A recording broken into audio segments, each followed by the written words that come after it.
Please put your phones on silent and to fill the to get your feedback for coming sessions.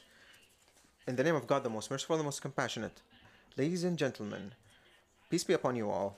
On behalf of His Excellency Dr. Jamal Sanad al-Juwaisi, the Director of the Emirates Center for Strategic Studies and Research, I welcome you this evening with a lecture titled The UAE and Saudi Arabia, a Strategic Partnership, presented by His Excellency Dr. Abdel Aluwaisheg, the GCC Assistant Secretary General for Political and Negotiation Affairs for the GCC.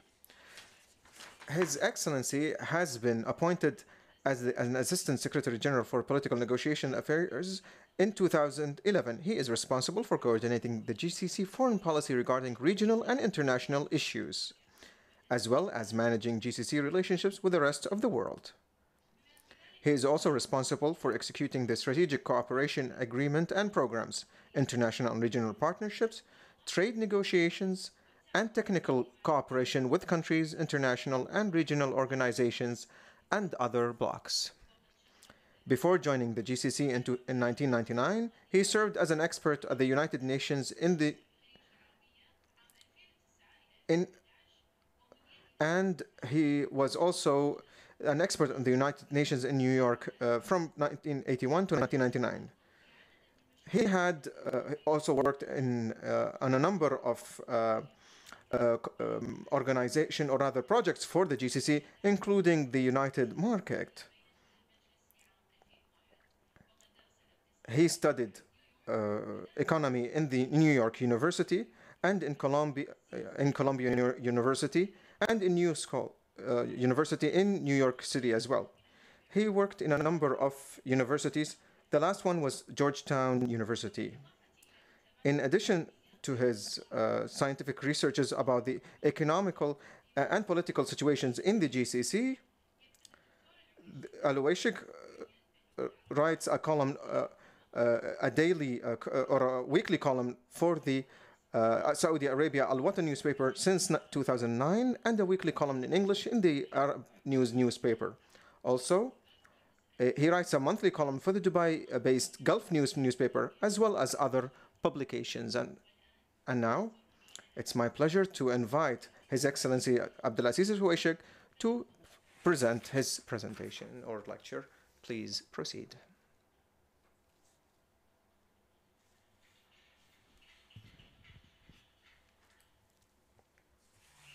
Thank you very much, Ahlam.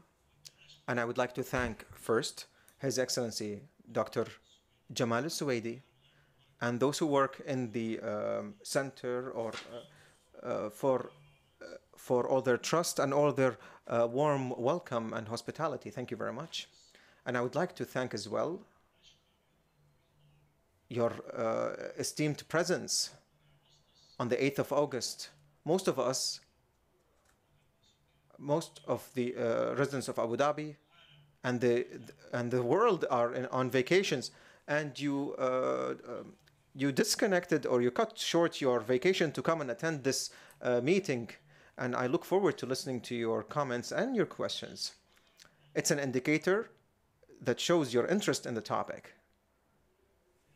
because this is a vital topic, and I think through this strategic partnership, maybe we would be able to discuss, if time allows, a number of challenges and issues that this partnership have been made to discuss in the first place.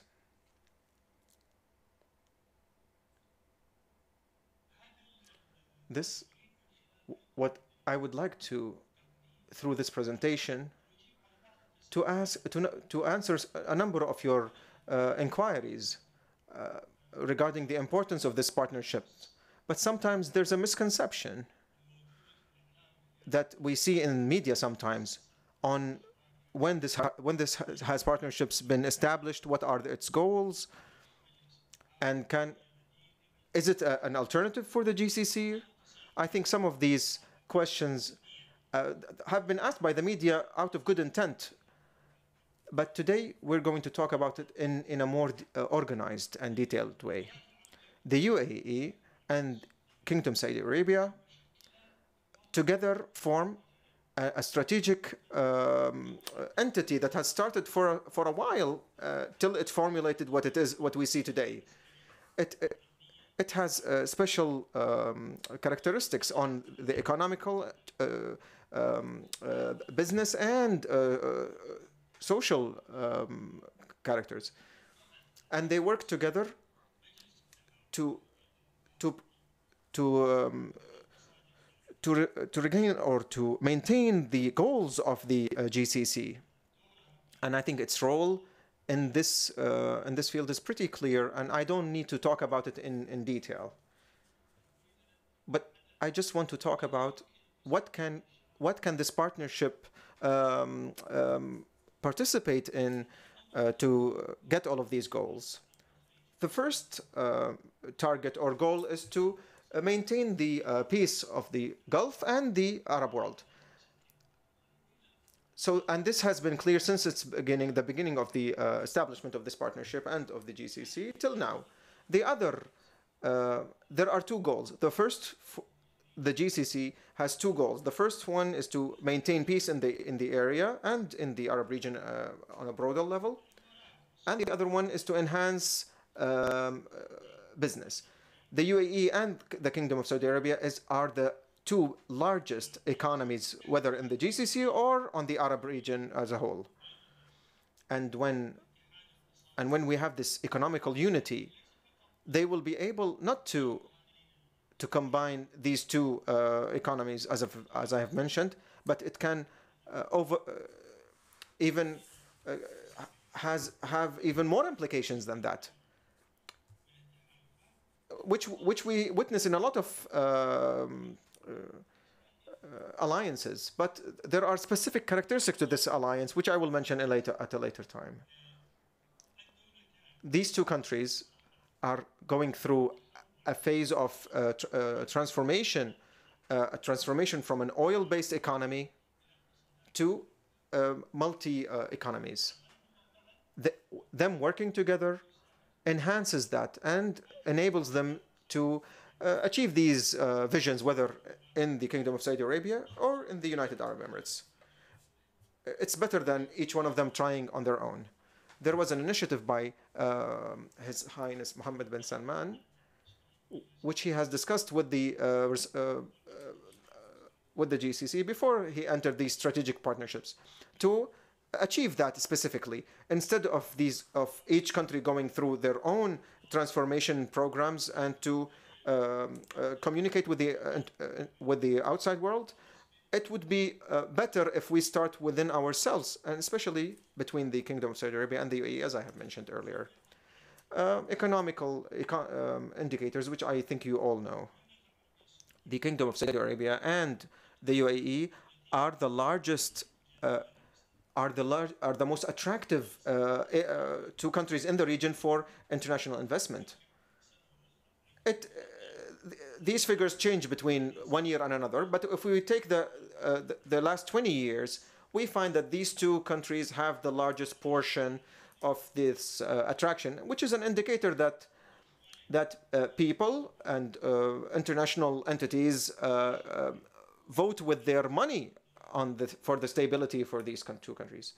The population of these two countries is 42 million people. A high percentage of it is educated youth. The economy size for both countries is $1.1 trillion, which, if we compare it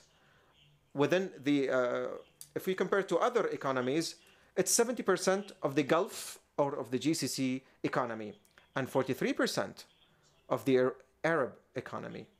And if we compare it, currently the Kingdom of Saudi Arabia is in the 15th place internationally, and the UAE is 29th. If we combine both of them, they are the 15th in the 15th place internationally. If we compare them to other neighboring countries, if we compare it to the African continent, 54 countries. A lot of countries, including the GCC, wants to go and participate in the development of the African continent. if we compare it to the African continent, the economy of those two countries is 50% of those two continents. This is just for imagination and for comparison. Economy, as you know, or any strategic relationships, is not just a figure, a sum for the economy or indicators between two countries. But if there was, I don't know what is the exact translation, what we can call creative synergy.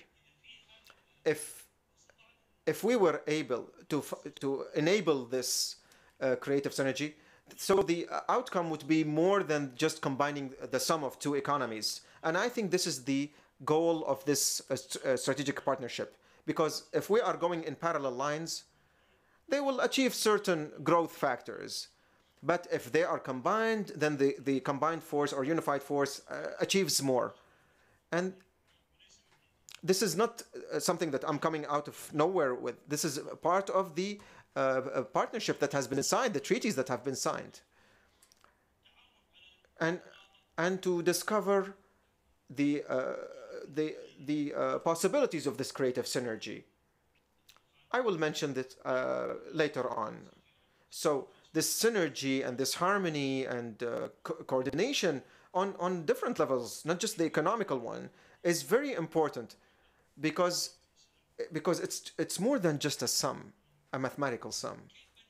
How did this partnership start? Because it wasn't born yesterday, as some media thinks, or some. It started in May 2014. The highest committee between the UAE and Saudi Arabia has been formed. There was a meeting between Sheikh Mohammed bin Zayed Al Nahyan, the Crown Prince of Abu Dhabi, and the Minister of Foreign Affairs, Prince Saud Al Faisal.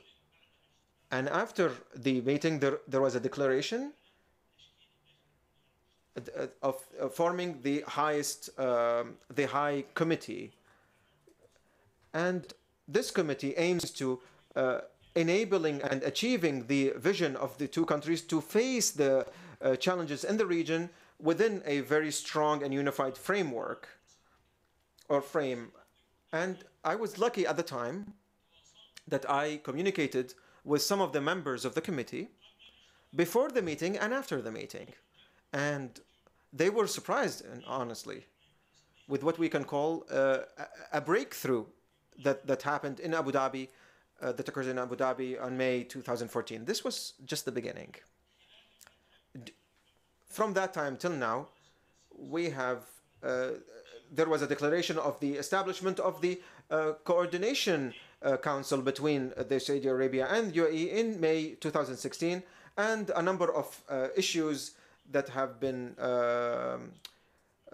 established by His Highness Sheikh Khalifa to enable that. The first meeting was was held in Jeddah in June 2018, and there was tens of responsible people or of higher-ups who met from the two countries in Jeddah in June 2018, headed by the Prince Mohammed bin Salman Al Saud, the Crown Prince, and Sheikh Mohammed bin Zayed Al Nahyan. And during that meeting, or at the end of it, there was a declaration of that strategic partnership between the two countries. By reading the documents of that partnership, we can come up with a number of goals. How much time do you have left? So this is the time left. Great. To put a unified vision between the two countries, to emphasize on the special relationships between them, to enhance the economical system between the two of them, to come up with creative solutions to better use their resources, and to establish a better educational system. And this is one pillar, or one axis rather. the first one is to enable and to empower a citizen. The other one is to increase the political, security, and military cooperation between them. To keep the peace of the Gulf region, to participate in establishing Arabic peace, and to enhance the regional role of the two countries. And during that meeting in Jeddah, a number of mechanisms have been established or declared. I'm not going to venture into detail here, but what's really important, and this is one benefit of following up this Arabic work, that we don't need those mechanisms to coordinate, but because it's already being done. They have declared a number of mechanisms, and a unified committee has been declared as well, that includes tens of people from areas of specialties. So this is the general view of the partnership. Now we're going to talk about where is this partnership is located in the coordinated Gulf coordination. As I have mentioned earlier, there is some kind of misunderstanding of this partnership. The UAE, as you know, is the place where GCC have been born in May 1981, in this city, in Abu Dhabi. The Kingdom of Saudi Arabia also, it has its special place where it's it is the beating heart of this cooperation, and the permanent center is in Riyadh. So, and although we didn't need, or they didn't need to mention the importance of the GCC in their in the declaration of this partnership, but they did so anyway. So they wanted through this partnership to enhance or to empower more the special relationship between the two countries in coordination with the goals of the GCC. So the GCC encourages this partnership because I've worked in the GCC, as Ms. Ahlam has mentioned, for around 20 years, 19 years. Sometimes in certain projects, we reach a point, either it slows down the implementation because we need everyone to agree on it in the beginning. As we say in Arabic, a weak person is the one who leads the campaign. The slowest person in a caravan is the one who leads it, unfortunately. So instead of us waiting for everyone to catch up, countries that are ready can start this work. This is all in line with the goals of the GCC. That's why the leaders of the strategic partnerships were keen on mentioning that, because the GCC encourages this multilateral partnerships. So what are the goals of the GCC? As I have mentioned, it was established in Abu Dhabi in the 25th of May 1981. Article 4 mentions that that the goal of the GCC, the first goal, is to achieve the goals of the member countries in a way that empowers them and enables them to achieve the best they can, which are the same goals as the strategic partnerships. And then the Article 4 talks more in detail about these goals, like setting up similar systems in various fields like the economy, financial, trade, business, educational, cultural, social, health-wise, which is, as I've mentioned earlier, it's not that different from the strategic partnerships. So the UAE, Kingdom Saudi Arabia strategic partnerships is just a highway to achieve the same goals of the GCC. And another goal, beside achieving it fast, is sometimes we reach to a dead end and we have to wait. So this sets a new benchmark. If two countries like the UAE and the Kingdom of Saudi Arabia, which form together 70% of the GCC economy, they can sometimes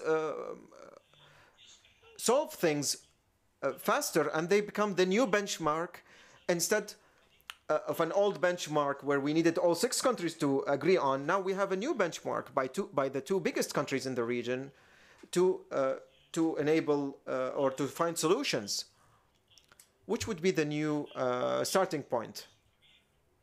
So we achieve a lot of the GCC goals through this rather strategic partnership. And this rule has been implemented instead of waiting for all of us to agree, like the electrical connection. Now all 6 countries are connected together electricity-wise, and there are discussions to include other countries like Jordan and Egypt in the future. But if you waited till for everyone to agree together, we would wait for a long time. For us in the GCC, this is an important achievement that 2 countries can achieve such an achievement. In 2013, the late King Abdullah presented a number of suggestions to accelerate this partnerships. Of course, there was a previous encouragement, but the opinion of the late king was to assess this topic, and he presented a detailed suggestion, and he left us before implementing it. Again, it was presented by his son, King Salman, in 2015, which included one of its goals was to have more coordination between the GCC countries. So there are no issues here and no misconceptions. And the moment that other countries are in line or have reached to the same area or same place as the UAE and the Kingdom of Saudi Arabia, they can join as well. As I said, this is the new benchmark where other countries can set their eyes and focus on and achieve. The current suggested projects, which have not been implemented or have been achieved totally, I'll mention a number of them. The first one is the internal Gulf projects within the GCC frame, like tax. As you can notice when you travel by land from one country to the other, that the taxation has not been unified between the UAE and KSA, is the largest trade or business movement between any 2 Arab neighboring countries. If they were able to achieve this unification of systems to remove all of that and to find a unified market in, for example, in owning a property or practicing business. This is a number of goals that have not been achieved or implemented totally yet, which through this strategic partnerships can be a testing ground or the laboratory in which we can achieve them. The railway network, which would include all 6 GCC countries.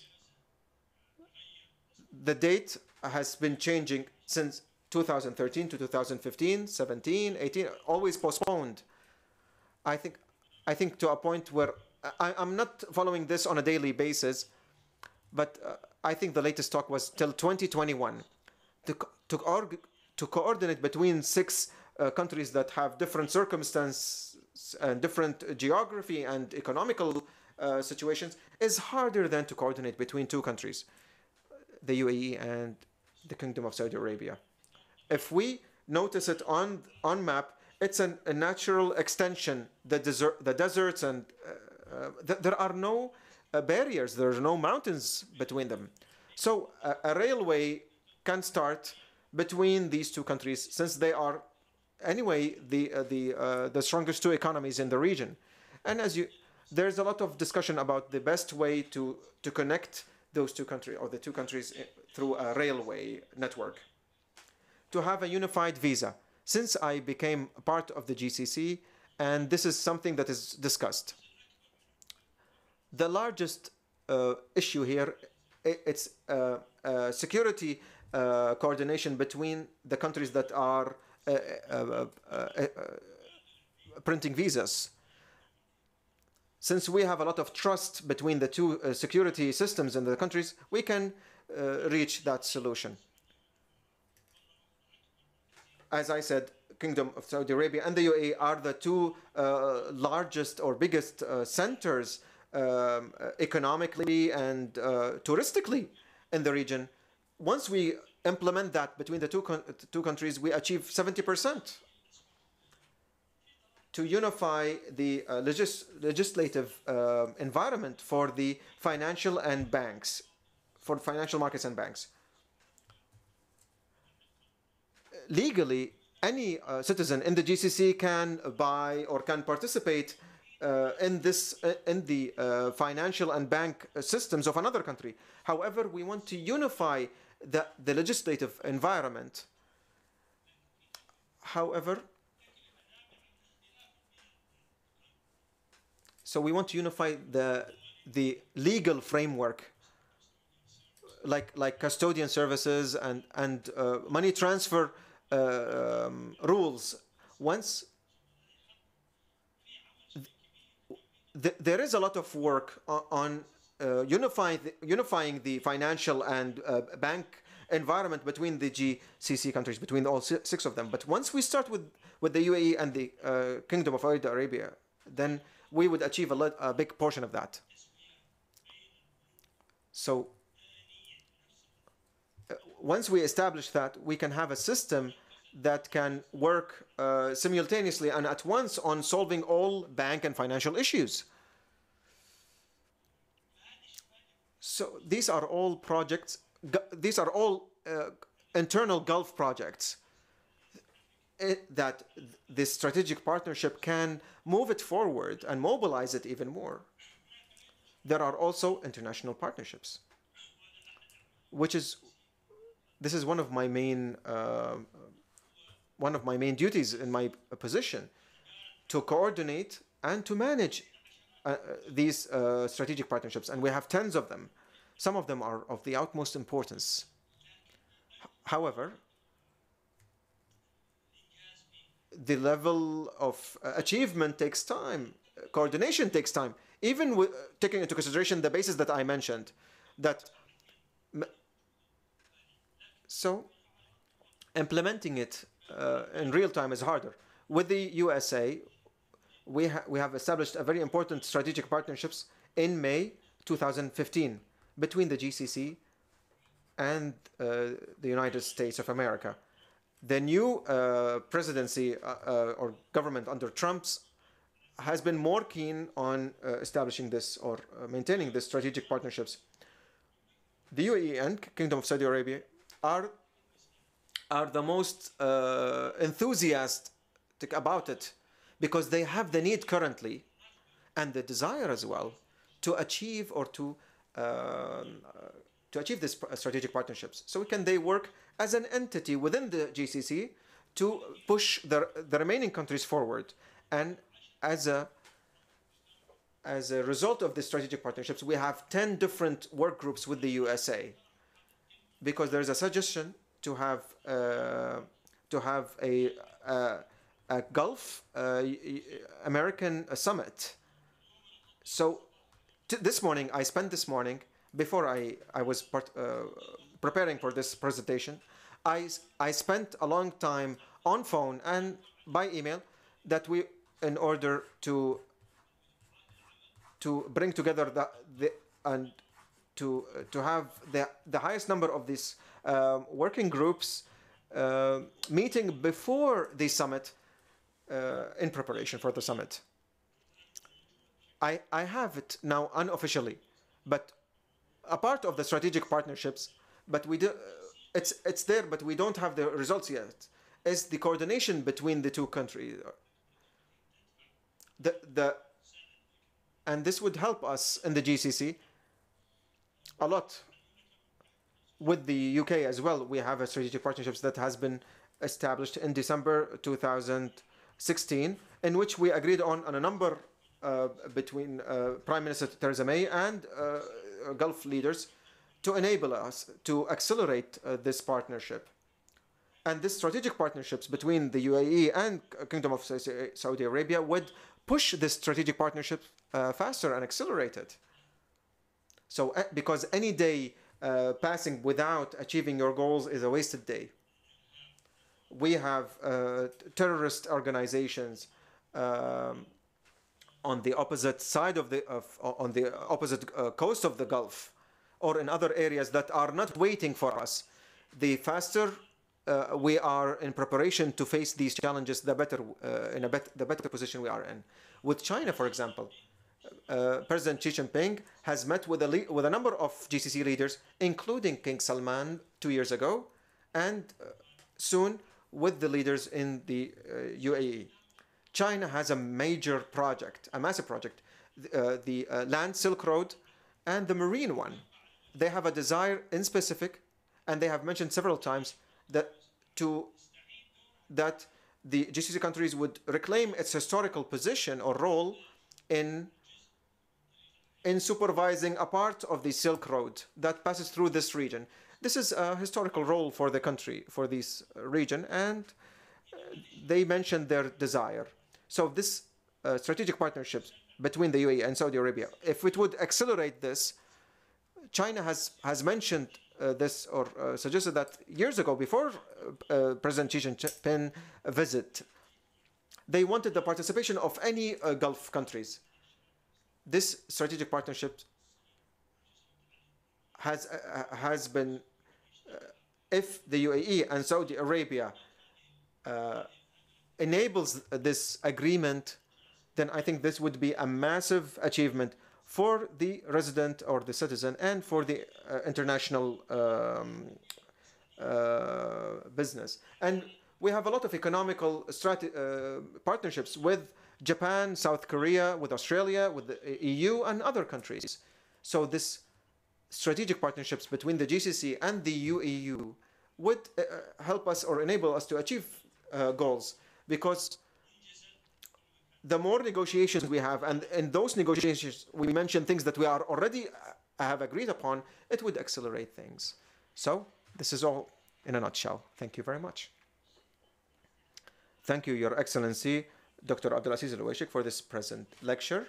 And now we can answer your questions or listen to your comments. And if you have any, please stand up, present yourself, and have what you have to say said briefly, so that we would have the most participations. Please, Dr. Ali.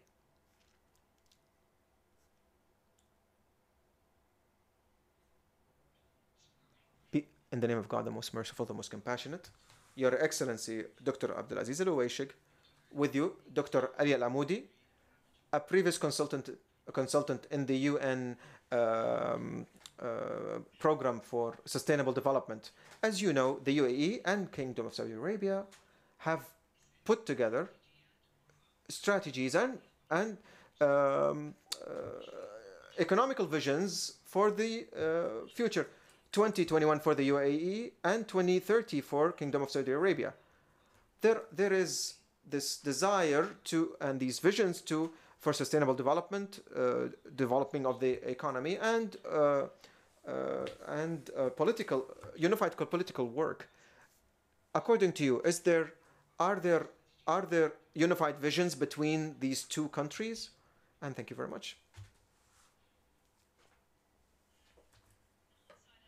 Another question, if you please. And peace be upon you all. Good evening, sir.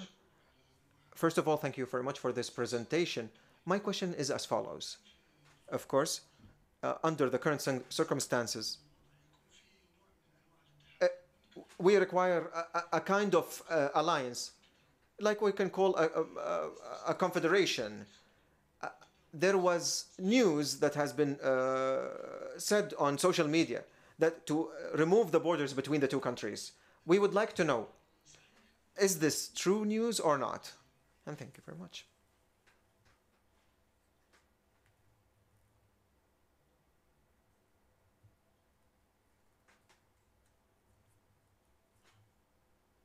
Please.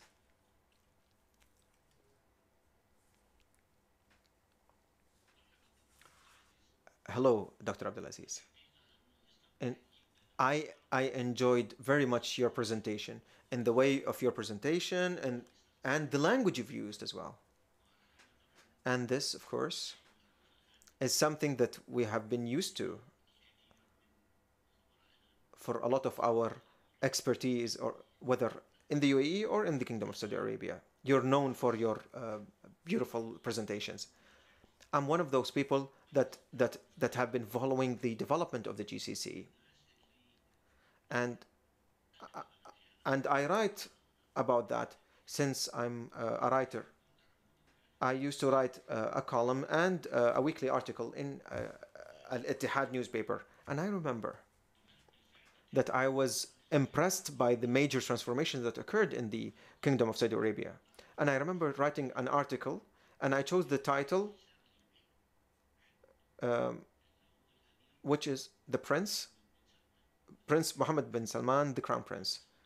I said, the grandfather established a country, and the grandson established a home. And this is a truth now, a reality now. And I think all these major transformations that occurred, the strong transformation that has occurred, helps to push things forward regarding the strategic coordination, in addition to working together to put a halt to the Iranian influence or effect on the region. I would like to ask, and you've mentioned a lot of important topics, but my first question is, to which extent do you see that there is a possibility, a fast possibility, to achieve these conditions that you've said? The other question regarding to what is occurring currently in the region, the Yemeni crisis. There's a lot of people wondering now, where is the end, or till when? And there's a lot of questioning whether the alliance can continue this war. I would like you to shed the light on how powerful we are on this in achieving these strategic goals for the alliance, and for Yemen to go back to its people, and the possibility of including Yemen in a way or another.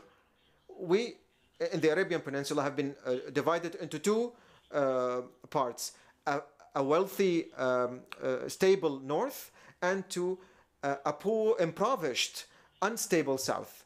And of course, all this development and possibilities, and to re-establish Yemen is going to be a very hard road. Could you tell us more about this coordination, the possibility of a coordination between the north and the south parts of the Arabian Peninsula? My name is Dr. Hassan Khalid Subahi. I'm an academic writer from the UAE. Thank you very much. I think these are very important questions, and the comments are even more important than the questions, and I benefited from them. Regarding the common goals, we've conducted a study in the GCC in which we compared the visions of the different countries, including the UAE vision and the Saudi vision. There are a lot of common points.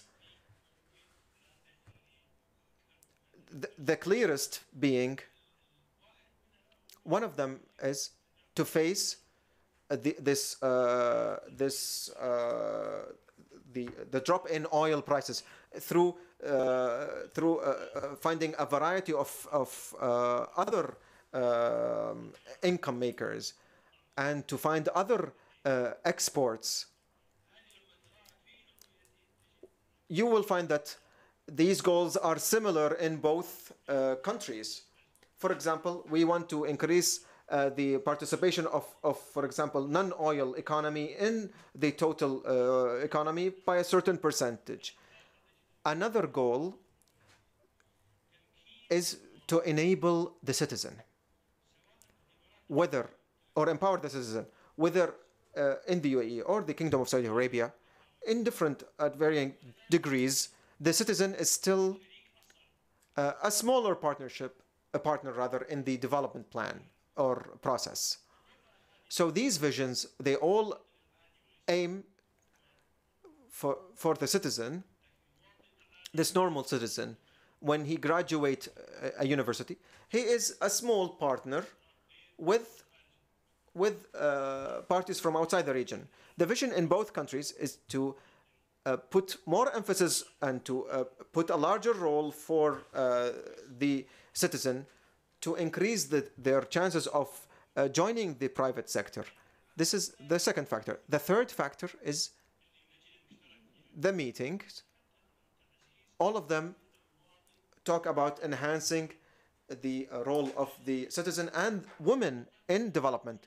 Our region has a characteristic that is not very positive, that the role of women is not as it should be when it comes to development.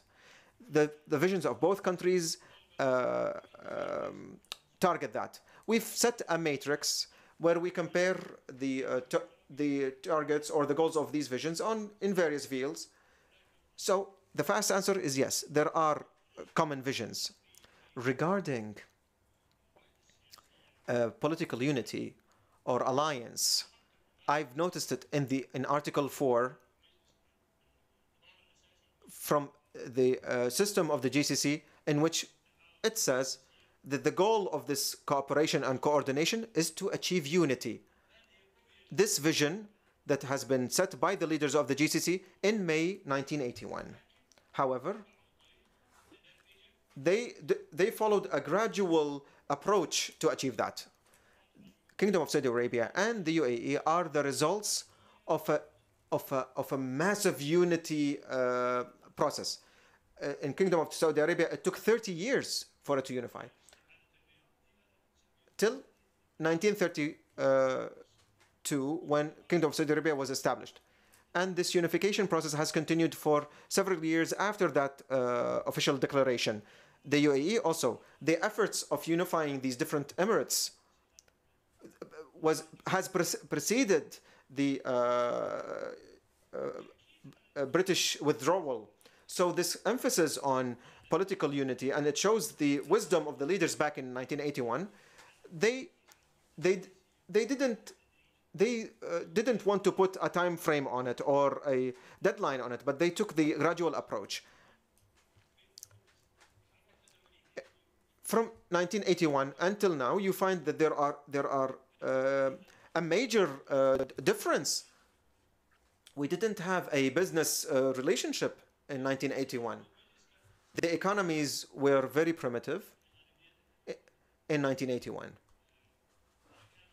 I was lucky that I came to the UAE since the 70s of last century, and I noticed the development, which is a massive development. If from the get-go my goal was a political unity, it wouldn't have been feasible. Now the unification of goals and interests is what's happening. And you've seen all of these indicators in economy, in social relationships between the citizens, which are much stronger, are much more solid than it was in 1981. When do we achieve all of this Article 4? I don't know, God knows. But we are on that path.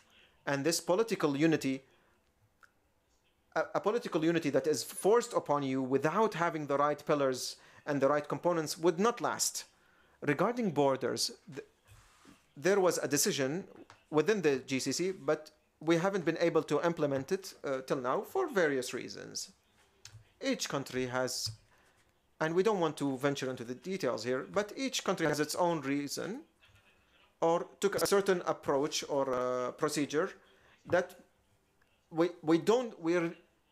it's not removing borders, but we're removing taxation between borders. So there's no border stations, there's no checkups between the countries, where all of these procedures happen outside. For example, when we enter through, but we were not able till now to remove these posts totally for various reasons. I think because there's a lot of benefits out of it. I think the UAE and Saudi Arabia strategic partnership will participate in solving these issues, because we see that the biggest economical move that happens in the region and in the entire Arab world, honestly, or realistically, is between the two countries. Once we solve that, we solve a major portion of the Arabic economy networking. We have more coordination between the different agencies. There is so we have just the last point. How we can translate this trust into procedures in reality, and so we would benefit from the European experience. So we can have, just for example, instead of regular checks, random checks, to make sure that such a thing is enabled. Regarding the movement of individuals, or we have another issue. I mentioned having a unified tourist visa. We had it going on, and then it was halted, especially after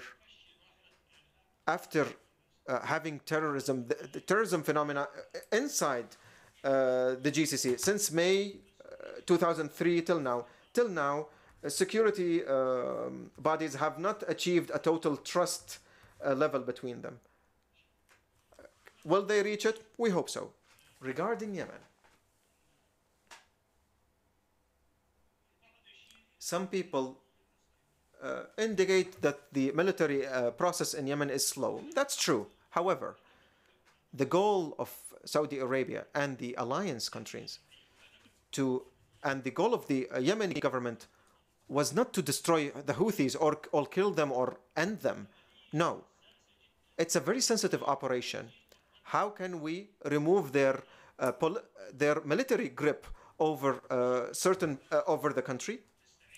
And how can the Yemeni government can reclaim its power without harming the Yemeni unity?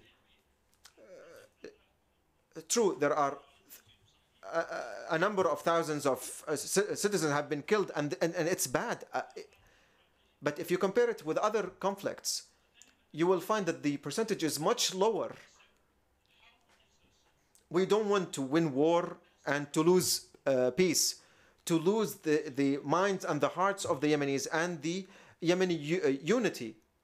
If check Mosul, for example, in northern Iraq, and the destruction that occurred there, the mosques, the schools that have been destroyed. We are part of this international alliance, but the alliance wanted to achieve things hastily and to get rid of a system that cannot be connected or corrected, which is ISIS. And very harsh measures were taken. A lot of citizens have been killed. Thankfully and fortunately, Yemen didn't reach that point. Houthis have tried to do something similar in Aden, but more or less the city has survived and to reclaim its day-to-day life. Sometimes when a spokesman comes up on behalf of the Yemeni government says, we're going to win this war tomorrow, we'll finish it tomorrow. No one can say that, because such an operation is being managed in a way to limit or to decrease casualties to a minimal and to increase the possibilities of um, conciliation between the different parties, especially in a community like Yemen, where it's a tribal community. And if there were a lot of casualties, that will make things very hard even after the conflict is over. Currently, the alliance is walking metaphorically as if we're walking on eggshells because we don't want to break anything. For example, in Hudaydah, there was an operation done there, and Houthis media at once connected it to the alliance, which was not true. So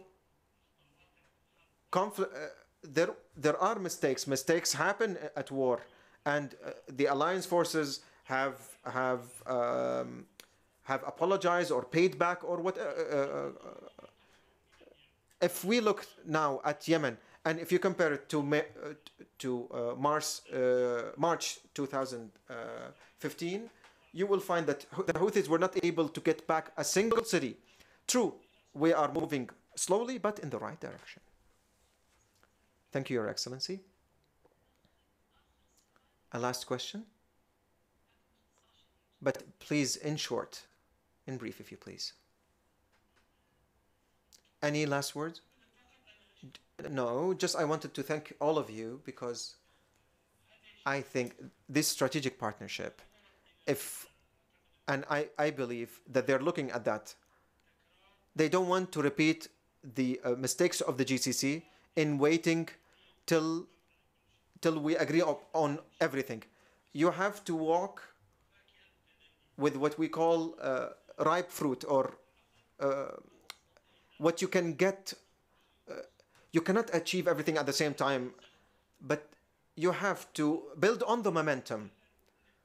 Don't wait till you have a complete structure, because the GCC sometimes, and the Arab League and others, they try to, you want to build momentum. So you have to pick whatever that is in front of you, and best of luck.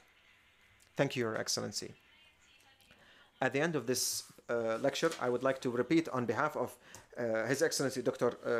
Jamal Sanad al-Suwaidi, the Director of the CSSR, our thanks to His Excellency Aluwaisheg, and to you, esteemed ladies and gentlemen. Looking forward to meeting you again here, and peace be upon you all.